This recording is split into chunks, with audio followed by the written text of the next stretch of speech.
భవన నిర్మాణ కార్మికులంటే అడ్డ కూలీలు అన్న అభిప్రాయం చాలా మందిలో ఉంది. అసంఘటిత కార్మికులుగా ముద్రపడిన వీరికి ఓ సంస్థాగత నిర్మాణం ఉంది.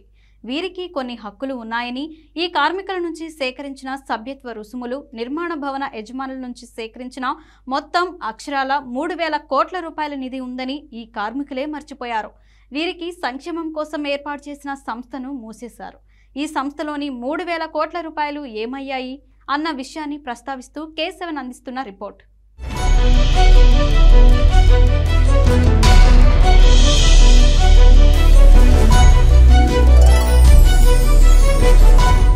ప్రభుత్వాలు మారుతున్నా భవన నిర్మాణ కార్మికుల జీవితాలు, వారి కుటుంబాల్లో ఎటువంటి మార్పు రావడం లేదు. భవన నిర్మాణ సంక్షేమ బోర్డులో చేరిన మహిళా కార్మికులకు సంబంధించి డెలివరీకి ముందు 1 నెల, ఆ తర్వాత 3 మాసాల పాటు వేతనంతో కూడిన సెలవులు మంజూరు చేయాలి. ఆ తర్వాత కూడా కొంతకాలం పాటు, నెలకు 3 రోజుల పాటు మహిళా కార్మికులకు వేతనంతో కూడిన సెలవులు మంజూరు చేయాలి.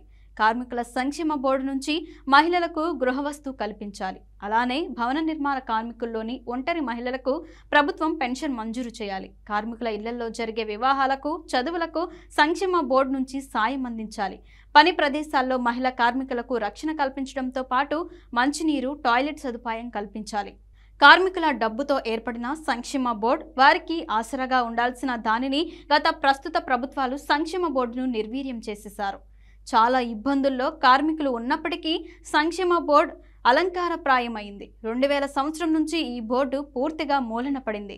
కార్మికుల భవన యజమాని నుంచి వసూలు చేసిన సుమారు 3,000 కోట్ల రూపాయలు ఎక్కడ ఉంది, ఏ రూపాల్లో ఎవరి వద్ద ఉంది అన్నది జవాబులేని ప్రశ్నగా మిగిలిపోయింది. క్షేత్రస్థాయిలో కార్మికులకు చేసుకోవడానికి పని ఉండడం లేదు. ఇటు పథకాలు పూర్తిగా అమలు కాక సంక్షేమ బోర్డులో నిధులు కార్మికులకు వినియోగించగా పలు రూపంలో భవన నిర్మాణ కార్మికులను ప్రభుత్వం తీవ్ర అన్యాయం చేస్తుంది.